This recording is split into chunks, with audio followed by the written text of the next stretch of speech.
दोन्ही राष्ट्रवादीचं तूर्त विलीनीकरण नाही, दिल्लीतील सूत्रांची माहिती। राष्ट्रवादीच्या राष्ट्रीय अध्यक्षा सुनेत्रा पवारच होण्याची शक्यता। उपमुख्यमंत्री सुनेत्रा पवारांनी दिल्लीत घेतली पंतप्रधान मोदींची भेट। दोघांमध्ये जवळपास 40 मिनिटे चर्चा। मोदींच्या भेटीनंतर सुनेत्रा पवारांनी घेतली अमित शहांची भेट। अजितदादांच्या विमान अपघाताचा नवा व्हिडिओ समोर। रोहित पवारांनी पत्रकार परिषदेत दाखवला व्हिडिओ। मुंबईनंतर आज दिल्लीतही घेतली पत्रकार परिषद।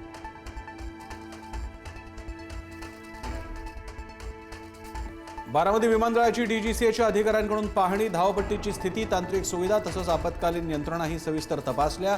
विमानतळ किती सुरक्षित, अहवालानंतर समोर येणार माहिती।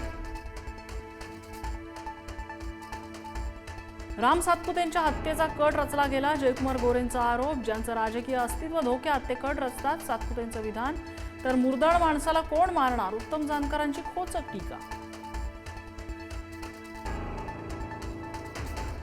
मुंबईच्या महापौरपदी भाजपच्या रितू तावडे तर उपमहापौरपदी शिवसेनेचे संजय घाडी विराजमान। मुख्यमंत्री फडणवीस उपमुख्यमंत्री शिंदेंच्या उपस्थितीत स्वीकारला पदभार।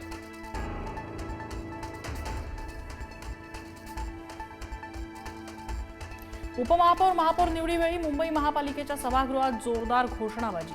भाजपकडून देवाभाऊ आणि मोदींच्या नावाचा जयघोष, तर ठाकरेंच्या शिवसेनेकडून ठाकरेंच्या नावाची घोषणाबाजी।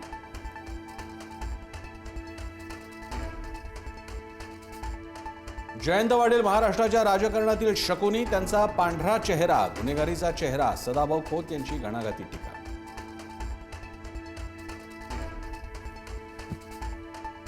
जिल्हा परिषद निवडणुकीत ड्रग्जचा वापर, माजी सरपंच निर्मला नवले यांचा पुढारी न्यूज सोबत बोलताना गंभीर आरोप। तर निवडणुकीत पैसा जिंकला, माणूस हरला, अशीही प्रतिक्रिया। खासगी क्लासमध्ये मराठी भाषेत बोलणाऱ्यांना हिणवलं जात असल्याचा आरोप। मनसैनिकांकडून खासगी क्लासमधील कर्मचाऱ्यांना चोप। नाशिकच्या शरणपूर रोड फिजिक्सवाला क्लासेसमधला प्रकार।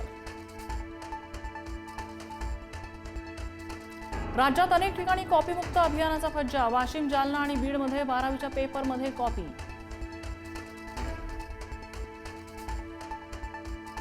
अल्पवयीन मुलींवरील अत्याचाराच्या घटनेनं महाराष्ट्र हादरला। बीड, अमरावती, नागपूर, सांगली आणि गडचिरोलीत अल्पवयीन मुलींसह चिमुकल्या मुलींवर अत्याचार।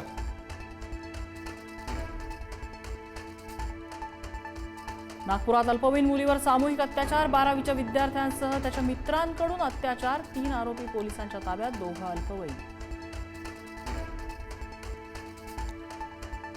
मणिपूरमध्ये नवीन सरकार स्थापन झाल्यानंतर हिंसाचार। अखरुल जिल्ह्यातील गावात 25 घरांना आग, 4 शासकीय घरं देखील पेटवली। हिंसाचारानंतर संचारबंदी लागू, 5 दिवसांसाठी इंटरनेट बंद। T20 वर्ल्ड कपमध्ये रोमांचक विजय। दुसऱ्या सुपर ओव्हरमध्ये दक्षिण आफ्रिकेची अफगाणिस्तानवर 4 धावांनी मात। T20 वर्ल्ड कपच्या इतिहासात सामना सुपर ओव्हरमध्ये जाण्याची पहिलीच वेळ।